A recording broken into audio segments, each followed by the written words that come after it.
Can you move house if you are in the middle of a 5-year deal? This was a question that we had from one of our listeners, and we are here today to answer that and give you all of the insight into exactly what you need to know if you are partway through a mortgage deal and wanting to move. My name's Alice Potter, and I'm joined by my co-host Steve Potter, my dad, and welcome to the Property Legacy Podcast.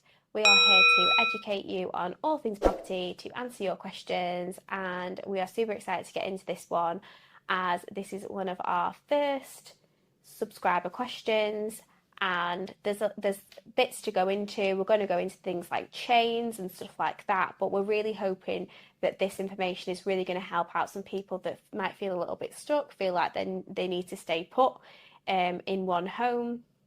We're also going to be talking about upsizing. So this particular person wants to go from a smaller value house to a larger value house. So how that works with equity and things like that. So we're going to get started, and I'm going to pose the question to you, Dad, Okay. because I do not know. Okay. So the whole point of this is, can you get out of a 5-year deal? So a 5-year deal is on your mortgage. When you actually got the mortgage, you fix the interest rate for 5 years. Now that's fine if you're going to stay for 5 years. But what happens if you want to stop that? Now, in your mortgage offer and in your clause, it'll say that you have to pay a fine, or you have to pay a certain amount depending on how far you are through that 5 years. So it may be, what they usually say is 3% of the amount that is in the mortgage you'd have to pay as a fine if you left within the first 12 months. And then as it goes towards the final 5 years, it gets lower and lower and lower and lower amount. Because yes, they want you to stay there and keep with that interest rate so that they earn the amount of money they banked on. But you're also allowed to come out of it so that you can go and get a bigger and higher mortgage with that company. So they will be quite happy for you to go and get a huge mortgage with them to get a bigger house. Okay. So yes, there will be a little bit of a fine, but if the price of your house is increased, so the equity is increased, it gets contracted. So it's not too much to worry about. And £1,000 or £2,000 fine when you get realizing that your house is increased or doubled in value, then it's not too much to pay. No. So depending on where you're at in your contract, if you're wanting to upscale and get a bigger mortgage, how does that actually work? So effectively, if you are going to sell your property and move, then you'll need to put your house on the market. You'll get it valued by the local estate agents. Be careful. Local estate agents tend to overvalue things just so they get the job. And then over the next 3 or 4 months, they reduce and reduce and reduce until they get someone to buy it.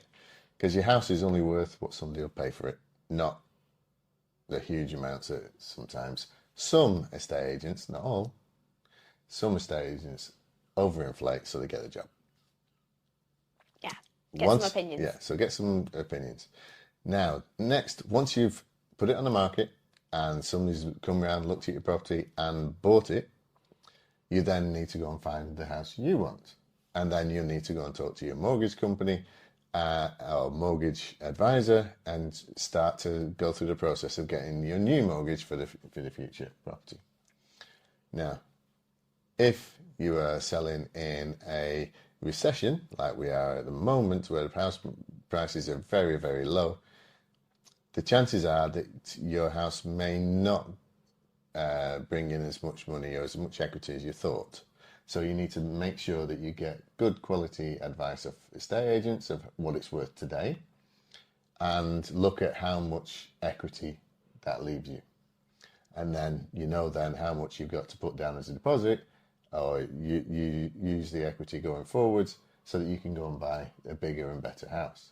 It may be that you can't go for that wonderful house you want, the forever home, but perhaps you have to do this 2 or 3 times to get there.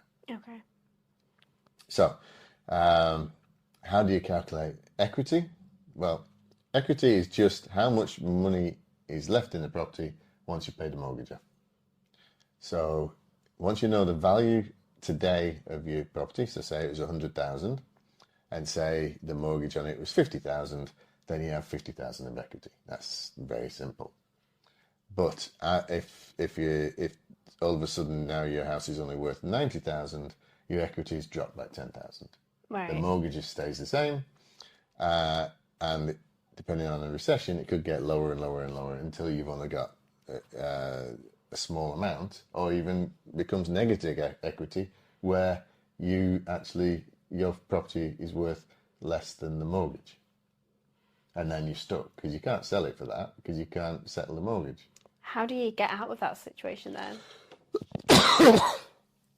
So if you're negative equity, the best thing to do, if you can just carry on paying, is stay where you are, because the property market will recover and things will get better. The longer you hold on to a property, the better the deal is. So that £50,000 mortgage you've got today, even if it was an interest only, in 10 years' time, your house could be worth 2 times that or 1.5 times that, but your mortgage will still be 50,000. So your equity is increased. And if it's your home, then you don't pay capital gains. If it's an investment property and it's in your own name, you pay capital gains. So that's how you calculate the equity you've got, but it all depends on what somebody will pay. So you might say, yeah, the house is worth 100,000, but if nobody comes along to buy it, and it might go for 90, then obviously your equity comes down. So you just have to be really careful. And at times, yes, it might be a good time to buy houses when the market is really low, but it also affects your property as well. So the way to think about that is, yeah, your property might not be worth as much as you want it to be, but neither is the property you're going to move into. No. So, yeah, you just have to jump at the right time. Okay. And how does it all work with chains? Okay, yeah. So quite often when you look on Rightmove and they say there's no ongoing chain, that comes down to nightmares from yesteryear. If you're in a property chain, then it can take a lot longer to actually go through the process, because what it means is somebody's buying one house, and then so that vendor then is going to buy another house, and then that vendor buys another, so there's a chain event. For this house to none of these houses down the line can complete until the first one completes. So that the money can be sent to the next one, so that can complete, and then the money can be done. So you can imagine that you could be in a chain of six properties, and then one of the properties falls through, and that means that your property then falls through, and it means you can't then go and buy the property you want to buy, and then that vendor can't go and buy the property they want to buy. So if it says on Rightmove there's no chain, brilliant. Yes. Because nobody's in it, or nobody's having to move out by a certain time or anything like that, you can just go for it. But if you're in a chain, it's nothing really to panic about. It's just it will take longer. Yeah, and I feel like the majority of investment properties, especially if you're looking for flips and high yield, low value property, majority of those aren't in chains because there's not usually people still living in them. There's a lot of decorative or inner work to do. With it could be the structure of the home, it could be a lot of kind of work that needs going on. So talking from an investment point of view, it makes it a little bit easier in that sense. But when you're talking from a home perspective, chains can be an absolute nightmare. I remember when I was moving and our thing fell through because somewhere in the chain something didn't happen, and it delayed us all for another, I think it was another 6 or 7 weeks. So it does happen. It does happen, but it doesn't necessarily mean if something falls through, it doesn't necessarily mean that you're going to lose the house that you want, does it? No. It just depends. If there's multiple people that put offers into the house you want to get, and they come along and say they can complete very quickly, then the person you're buying off could say, right, they're going with somebody else. Yeah. So you can get gazumped, or you can get affected that way. Yeah. The other thing is, obviously, time delays also usually means it's going to cost you somewhere along the lines. And it's all about being patient. It's all about not being emotionally involved. Now, when it's your home, then you're very emotionally involved, and you can't understand why people don't want to spend fortunes on your house, because your house is wonderful. But if it was, you wouldn't be moving out. No. So it's something to take into account, that everybody sees your property with different eyes to you. So that what you think is cute might be a very ugly picture. It might be a really ugly colour scheme. There's all kinds of things that, the house that we live in now, when we moved in, it had a brilliant carpet, Holsters and landing, and it's bright purple with lots of colour on it. It was good. It would have been good in the 60s. Yeah. Or a bowling alley. Yeah. But not on your Holsters and landing. But, I liked it. But it just meant that nobody else bought the house because they didn't like the carpet. Well, which is great. It was like when I went to see my house, had it drilled into me, when you look at property, you don't look at anything in the room, you just look at the actual size of the space that you have. Like, you're just looking at the bare, ignore the furniture, ignore the things that you can see, ignore anything that can be changed, the walls, the carpet, the flooring. Like, aesthetically, you're not looking at it, you're looking at it as a physical thing to make your home. And I think a lot of people, they want to just walk into somewhere, and the majority of the time, depending on how much money you've got to spend and things like that, any house would need work to make it yours.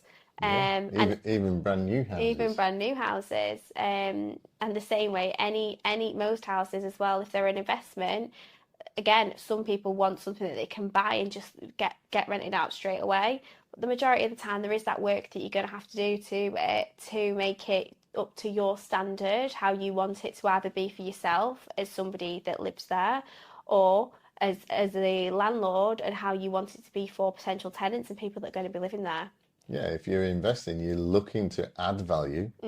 So you want to buy something that you can add value quickly, and then either resell to gain from the extra, or rent it out for more money per month. So our favourite one is to find another bedroom in the house that nobody really knew was there. Quite often just converting the lounge, which costs peanuts, but effectively your 3-bed you just bought is now a 4-bed. You could sell it as a 4-bed, or you could rent it out as a 4-bed. So you could make money just by changing the colour in the lounge and it being a bedroom. That's as simple as that. But by adding value, then your equity increases straight away. And what you thought was a deal where you had 25% of equity can then be 30, 40, 50% of equity, depending on how much of an improvement it makes. Yes. So to answer the question, you can get out of a 5-year deal, but there's lots of things that you need to consider. But it doesn't mean it is, a 5-year deal doesn't mean 5 years stuck in a property. There are options and there are things that you can do to upgrade your space and to move to that bigger property. It's just knowing who to ask and what important things are essential to know in the process. Yeah. What a lot of people realise when it's too late is that they do the house up ready to sell, and they sat there with a very nice house that they think, oh, this is nice, and they wonder why they didn't do it years before. So they could have been living in a lovely house just by doing it up, rather than doing it up to sell for somebody else to enjoy. It's just one of those things. So I hope that answered the question. But if there's any more questions, you can come back to us on our live Q&A every week on Monday at 7 o'clock. But for now, like and subscribe, give us any feedback through the comments or contact us direct, and we'll be more than happy to have a chat. Speak to you soon. Bye. Bye.